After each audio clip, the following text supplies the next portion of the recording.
So. All right. So, can you all think of a time that you did not live up to a responsibility? Yes? Raise your hand. All right, cool. Me too. It was when I was running with my dog, Ely. It's pretty cute. It's Brody and Ridgeback. And I was running with him, and I only run 3 miles. I only run a 5K. My goal in life is to just be able to just maintain being able to run a 5K. So I was halfway through this 3-mile run, and Ely has to go to the bathroom. Okay? He drops the deuce, as the cool kids say. And it's way off the beaten path. It's along a tree line. No one's going to see it. No one's going to step in it. No one's going to smell it. No one's going to know it's there. I look up and down on the sidewalk and the road. No one's coming in either direction. So you can kind of see what's going through my mind right now, right? Which is what? You don't have a bag. No, I have a bag. Right, exactly. To pick up the poop, that is the question. How many of you would pick up the poop in this moment? Raise your hand. How many of you would have left it? Yeah. I am ashamed to admit that I am that irresponsible dog. I left it. Ran the rest of my way home. The next day, I get a call from a weird number, which I picked up for some reason. Who does that anymore? I picked up, and it's, oh, good for you, Ty. I pick up, and it's an environmental agency. Yeah, and they're doing a survey on the behaviors of the citizens of Gainesville. This is a true story. And they asked me, do I own a home? And they're asking me all these behaviors. Do you mow your lawn? How often do you mow it? What do you do with the grass clippings? Do you own any pets? How often do you pick up after pets? I'm like, listen, is this about yesterday? And I'm like, why are you asking this question? And they're like, well, you see, ma'am, everything that happens on the surface of our earth contributes to the quality of drinking water below the surface of our earth.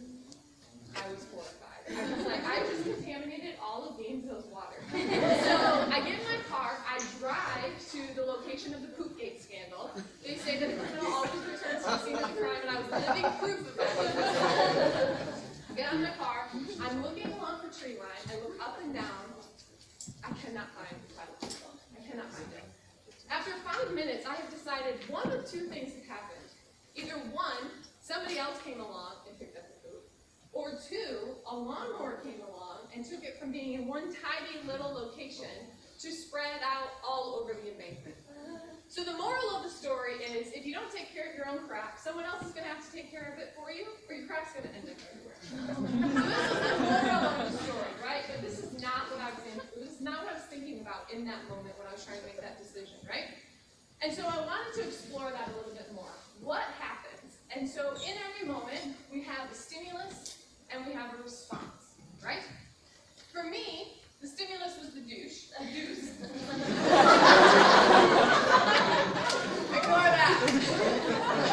I hate when I combine words together. The response was the dash. There was a deuce, there was a dash. There was nothing else. There was just those two. Okay. I could have dished up the poop, but I did not. I dashed on it, all right? But then there was this moment in between. There was this pause, right? There was this pause. And I wanted to explore the pause a little bit more. What happened in that moment that led me to dash instead of dish up? Okay? So in that moment, I realized there are two things that happen. The first thing that happens is the story that we tell ourselves. And the second thing that happens is the tea, it's the truth, right? So, for me, the story I was telling myself was, no one will ever know. But the truth was, I knew better. You can't even notice that my dog pooped. I knew better. It's fertilization, I'm being helpful. I knew better. Oh, my dog pooped? I didn't even notice, sorry. I knew better. And everyone does it. But the truth is, they don't all do it, because if everybody did, there'd be poop all over our streets, right? So, not everybody does it, and even if they do all do it, I still knew better, right? So, I've realized that every person in this world has a moral compass, right? And all of our moral compasses point north, right? They know what right is, they know what the truth is, they know which way they should go. But then, we have these stories that we tell ourselves, and these stories are like magnets for our needle, and they slowly start to like pull our needle off track so that they're not pointing north anymore. So I realized that when we choose the T, when we choose the truth in those scenarios, when we have that pause and we choose the truth, north, it's character building. It's those moments that develop our character, that transform us into who we're going to be when that moment really means something. However, if we choose the story that we tell ourselves, that is the anatomy of character sabotage. It's those moments that bring our character down, and it's those moments that start to define who we are as a person. It's not the moments when everybody's watching, it's the moments when nobody's watching and you still have a choice and you choose the story that you're telling yourself instead of the truth. Okay? So, I want us to ideate what are some stories that we may tell ourselves that would lead to character sabotage in these scenarios. Okay? The first one is your professor uses the same test every semester. And your best friend took that class the semester before. So you have a copy of said test. What are the stories that we might tell ourselves in this predicament that would sabotage our character? Shout them out. I'm just saying, it's a study guide, right? Surely the professor doesn't use the same test every time. Huh? I'm just getting extra practice. I'm refining my skills. I need a grade. The professor's involved. Yeah, you should have known better, buddy. We all are going to do it. What else? I need a GPA boost. See, everybody else is going to use this test. It's going to pull the curve up, and I'm going to be the lone soldier that's below the curve. Okay? What else? Being resourceful. Good. I realize that all of these stories don't take account into our accountability in this, right? And it's exactly like my poop story. It's a story I tell myself, no one's ever going to know that I have that test. No, it's not like it's going to affect anyone. You can't even notice. I'm being helpful. I didn't even notice that it was the test that he uses or she uses every semester. And everyone's going to do it, right? Okay, next scenario is we're running late for work. What are some stories we may tell ourselves that would sabotage our character when we are running late for work? Huh? Yeah, traffic in Gainesville. Whew. What else? Yeah. Your cats were too cute right before you left. Cats are too cute? Yeah, your cats are too cute. Or dog. Yeah, or rabbit. What else? What are some other stories? Yeah. As long as I let them know I'll be a little late, it's okay. Yeah, it's okay. I'll just warn them ahead of time, and it's always okay. What else? Cool. Again, it ends up boiling down into these same stories. No one will ever know. It's not going to affect anyone. Can't even notice. Everybody does it. All right, next one. We see a patron. They're not using clips. We walk by. We notice it.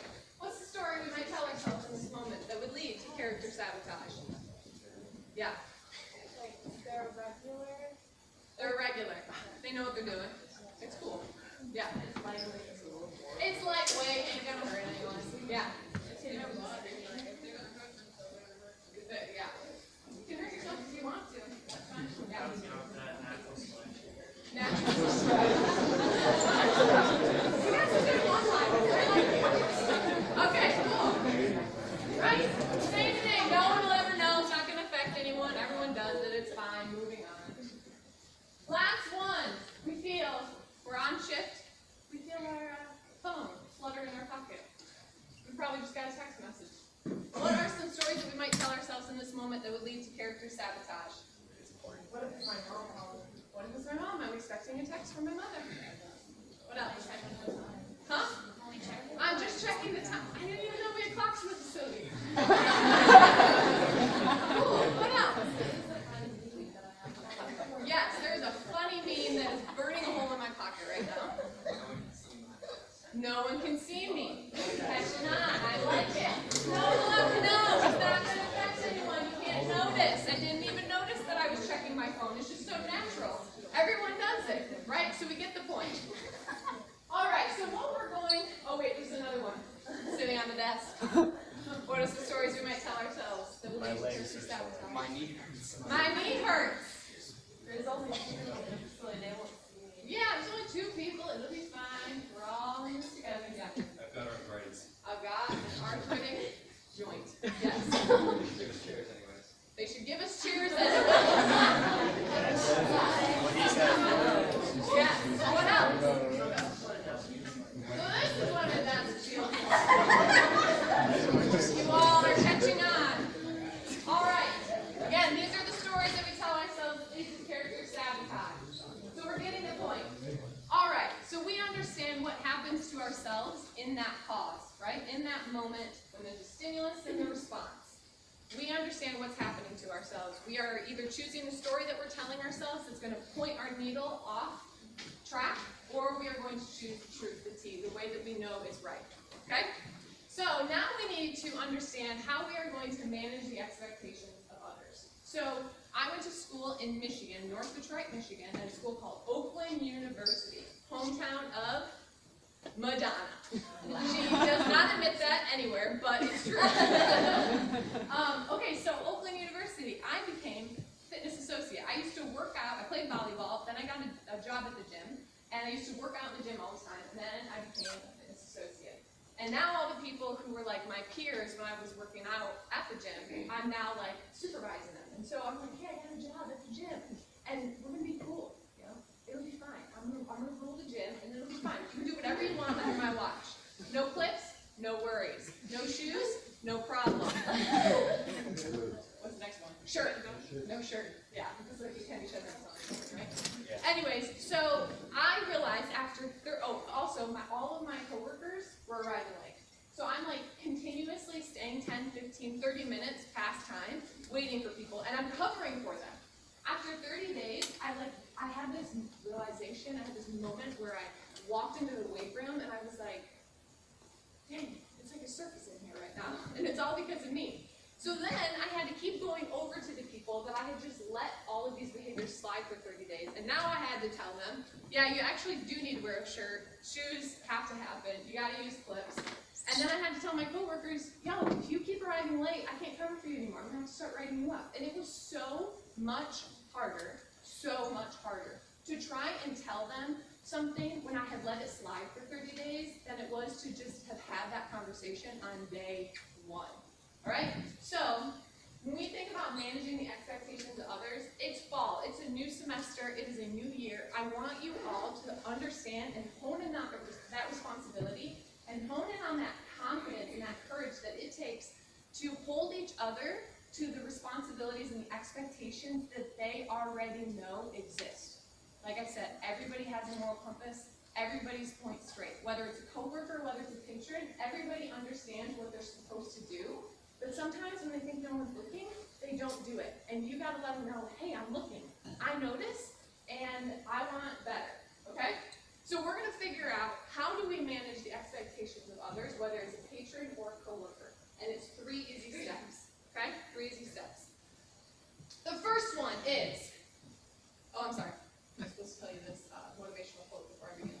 Motivational quote is, if you see something wrong and do nothing, you just set a new standard, right? So I had just set a new standard when I came into that gym, and I let everybody know that the rules don't matter under my watch. It's okay. We don't need any rules. You don't have to arrive on time, and we're okay, all right? And I just set a new standard, and it was so much harder for me to go back on that and try and actually set the right standard, okay? So we're going to manage expectations in 3 simple steps. So the first step is acknowledging the behavior. You have to say, I noticed. So let's take the example of someone who's on their phone. No one's on their phone right now, right? We're doing a presentation on managing expectations. So we're all off our phone right now. Okay, but you notice a coworker is on their phone. What are you going to say? I noticed. On your phone. Step 1, done. We're doing well. Okay? Acknowledge the behavior. I notice you're on your phone. Step 2. What do you think step 2 is going to be? Huh? Action. We got one more step we got to weasel in between before we do action. We need to ask a question. We need to empathize with them, right?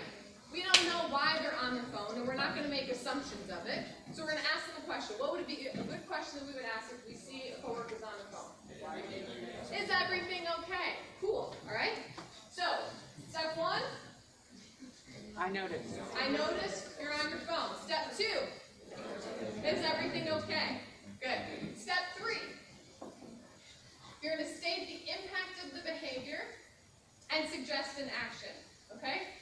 be the impact of the behavior of a coworker on their phone? Huh? We look back. Cool. Not paying attention. Perfect. And then what would we suggest for an action? Use the bathroom. Put it away till the end of the shift. Cool. All right, let's put it together. When you're on the phone, it's a bad look for all of us. Can you put that away till the end of the shift? Cool? All right, start from the top. Step 1. Notice you're on your phone. Step 2. Is everything okay? Everything's cool. Just looking at a funny meme. All right, step 3. It makes us look bad. Can you put it away to the end of the shift, right? That was easy, right? Okay. All right, so we're missing one thing in this. What are we missing? We're missing? Please and thank you. Emotion. Right? What happens to us when we go to have that difficult conversation? I say difficult because it doesn't have to be difficult. I say it in air quotes. It doesn't have to be difficult. It can just be what it is. What happens when we go into that? Yeah. Yeah, you don't want to hurt their feelings. Don't want to hurt their feelings. And what happens to us personally? Nervous. What does nervous feel like? When you get nervous, what does it feel like? Overwhelming. Physically, what does it feel like? Shaky. You get a little shaky. What else? Sweating. Yes. I was like, am I the only person who sweats when I'm God. Okay, what else? We get shaky. We get nervous. What happens to our voice? It shakes. What else happens? Can we find our words? Cannot find our words, right? So when I first came to UF, there was a patron. This was like 2012, May of 2012. There was a patron who was like not abiding by any of the staff's requests. So the staff came in and they asked me, we have this issue with this patron. So I'm like, oh boy, okay. So this is like first 30 days on the job and I gotta go deal with this difficult patron. So I go over to talk to him and he's not happy, as you might expect. And I'm trying to articulate why he has to follow the policy, and I can't get a word out of my mouth. If I do, I'm stuttering and spitting over myself. Like, I'm starting to develop the little white things in the corner of my mouth. I'm nervous. I'm sweating. I'm shaking. I go to write out, we didn't have my hand connect to yet. I go to write out the incident report, and he's watching me, and I'm asking, like, for his UFID, and I can't even write it down. I'm shaking so bad. I'm like, dang, I gotta work on this. Yeah, you get nervous. When you go to have that conversation, you get super nervous. And you can feel it, and the other person you anticipate can see it and feel it as well, right? So we're going to start to mix in those 3 steps by also artificially manufacturing these emotions that happen in the moment, right? Right, that's what we're going to do. Has anybody heard of Krav Maga? Yeah? Cool, I hope you all don't know more about it than I do right now, because that would be weird. I'm trying to teach you. So what Krav Maga is, I think, it is a type of style of training. And what they do is they practice the hard skills of like the actual skill set. I don't know how it works, but something like that. But they do that when they are physically and mentally fatigued. And the idea is that when you go into battle, they want you to understand how to develop those hard skills even when you are mentally and physically completely exhausted. So that's what we're going to do today. We are going to practice those skill sets of managing the expectations of others when we are artificially manufacturing what we experience in that moment of going into that difficult conversation. We're going to get your heart rate up. We're going to get some perspiration going, and you are going to have to hold others accountable for the different scenarios in a calm, cool, collected manner, that same calm, cool, collected manner I had the first time that I had to manage an expectation for a patron at the University of Florida, all right? So what we're going to do is you're going to get all your stuff up, and you're going to put it to the perimeter of the room, and then you're going to come back to the center.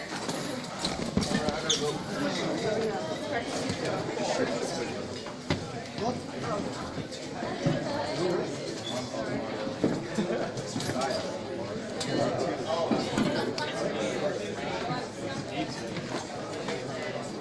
gotta go to the office. Okay, yeah.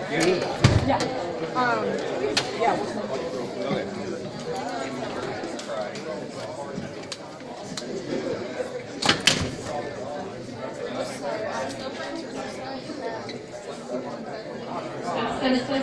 right, this is what's going to happen. We're going to give ourselves some room. Spread on out.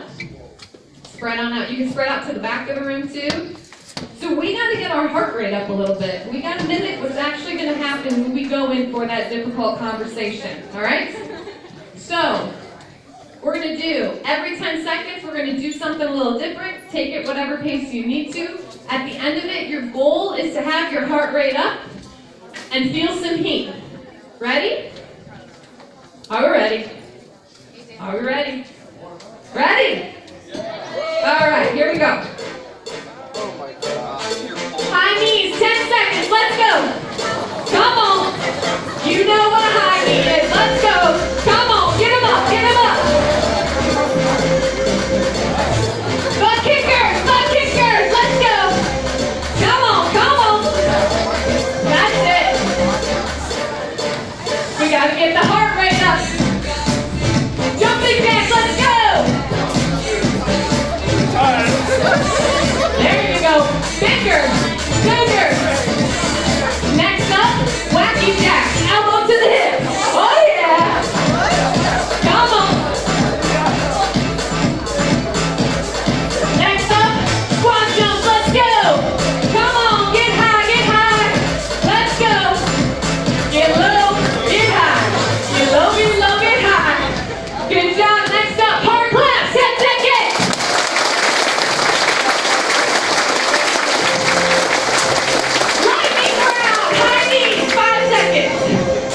We gotta get that heart rate up. We're going into battle. High knee kickers, let's go. Woo. Your heart rate getting up. No, heart rate will keep going. Jumping jacks. Woo. Is our heart rate getting up? All right, wacky jacks. Almost there. Next up, squat jumps. Woo. Woo. Woo. Come on, almost there. Hard clap. Get it, groups of 3. Half of you line up over here. The other half with the group of 3 over here. You need groups of 3. Half of the groups over here, other half over here. Go from front wall to back wall. Spread out. Who doesn't have a group of 3? Raise your hand. Who needs a group of 3? Come to the center if you need a group of 3. You do? Come on. Come on. Who else needs a group of 3? Okay, go to a group of 3. Oh wait, no, you need one. She's coming back. She's coming back. You need one? You need one? Group of 3. All right, spread out all the way. Group to group. Side to side. All right, this is how it's going to work. I'm going to give you a scenario, okay? We just practiced the exercises. So I'm in a group of 3 over here. I'm going to give you a scenario, okay?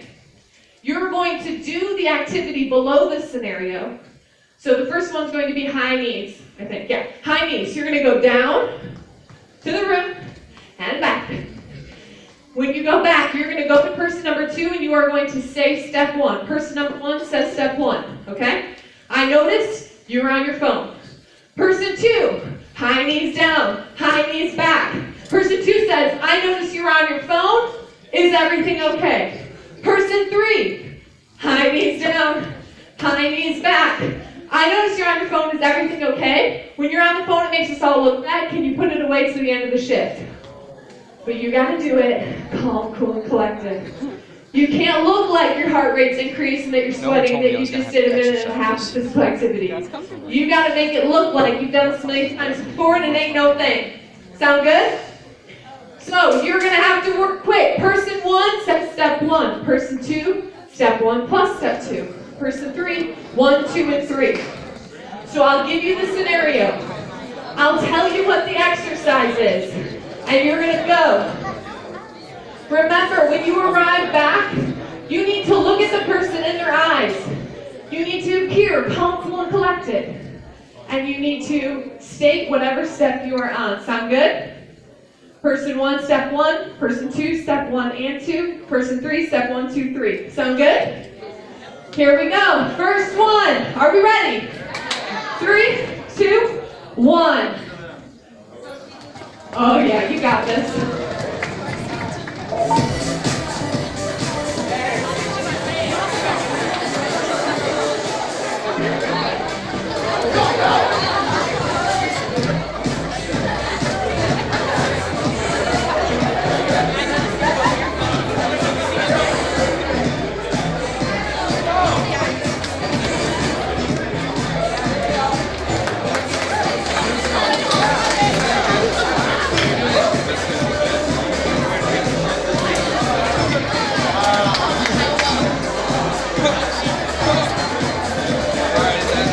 All right.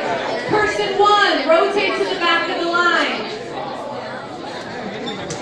Cool. All right, so you have a new person going first. How was that? That was an easy one. We already went over that one. Next one, you're going to have to be thinking about what you're going to say in the time that you are traveling. All right? Are we ready? Second one. Coworker is gossiping. High knee kickers, go. I need kickers! Come on, John. AKA butt kickers.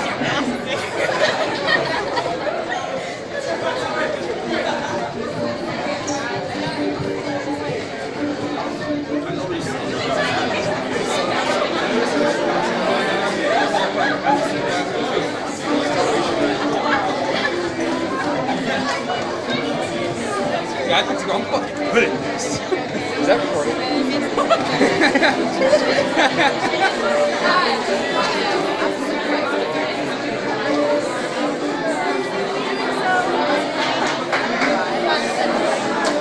All right, how'd it go? Good? Good? All right, next round. Next round. You're going to be done. When you're done, all right, I'm going to give you a little extra time at the end. I want you to tell the person one thing that they did really well when they addressed the policy with you, or addressed the expectation with you, okay? You're going to get feedback to that person. What's one thing they did really well? All right, next scenario is coworker not cleaning, jumping jacks, go!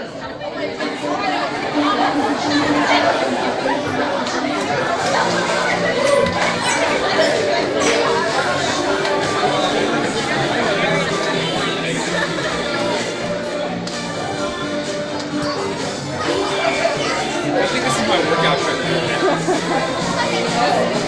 So on August 22nd, are we allowed to wear the t-shirts only on the 22nd? Okay. So making sure.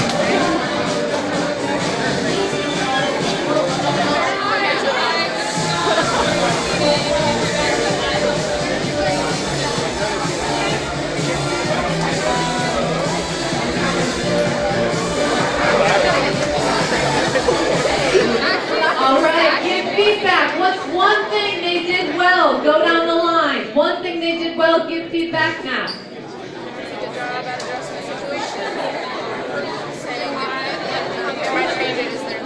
When you asked if I was okay, I felt.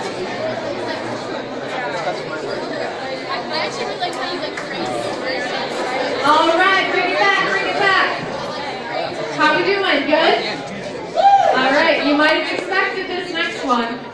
Next round, you're gonna have to give somebody one thing that they could do to refine their skill sets. Maybe it's, hey, I could use more eye contact. I could use a smile at the end. I could use more open body language, all right? You're gonna give them one thing that's going to help refine their skill set. If you didn't rotate already, go ahead and rotate. All right, next one, here we go. Coworker not circulating, wacky jacks. Let's go.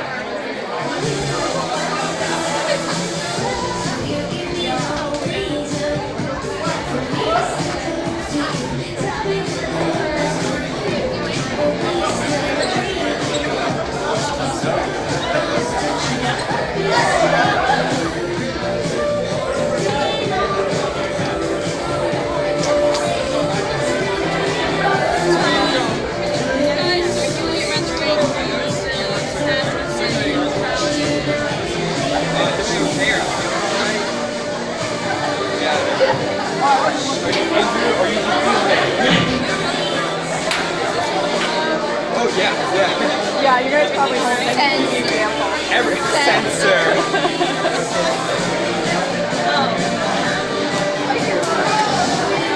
Oh, we brought a little loud. All right, put on the line. Give them one That's thing Yuri that they style. can do to refine their skill set. Go ahead.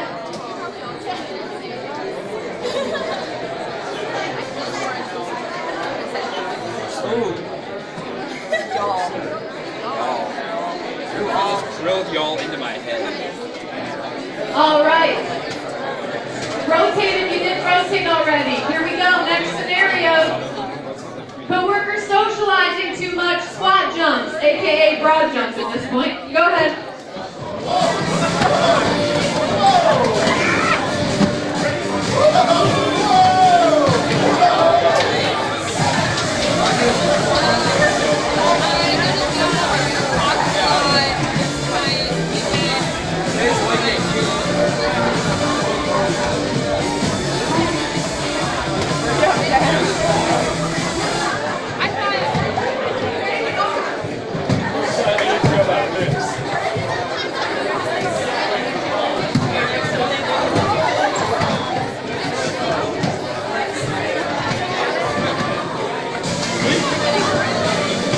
I always had you like I came in here to like the scenarios. You were standing like this for a second, and then you moved your arm and I was like, ah! Oh yeah. No, I was gonna geek it. All right. How we doing? We getting better? Sweaty. Hope so. Okay, last one. This is the last scenario. You gotta make it the best one. This is hard claps. This is like you're pumping yourself up. I'm about to go into battle with this, but it's not gonna be a battle. It's gonna be an easy conversation. All right? You're pumping yourself up. All right. Here we go. Last one. Coworker with a rude attitude. Go. Come on, pump yourself up. So I noticed people coming in.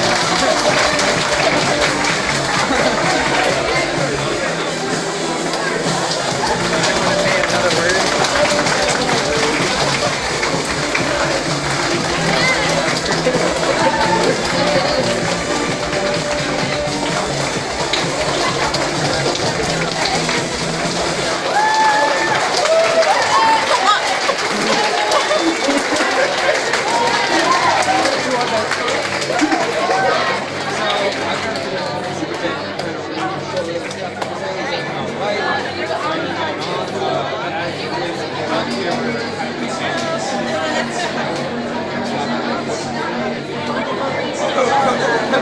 I should have Coke purple. Good job, bring it back and sit down. But come close, come close. Come here, please. Yeah, you can get your stuff if you want.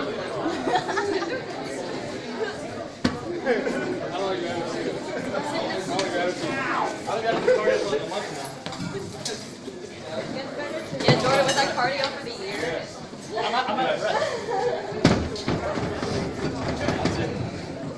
All right, how did that go?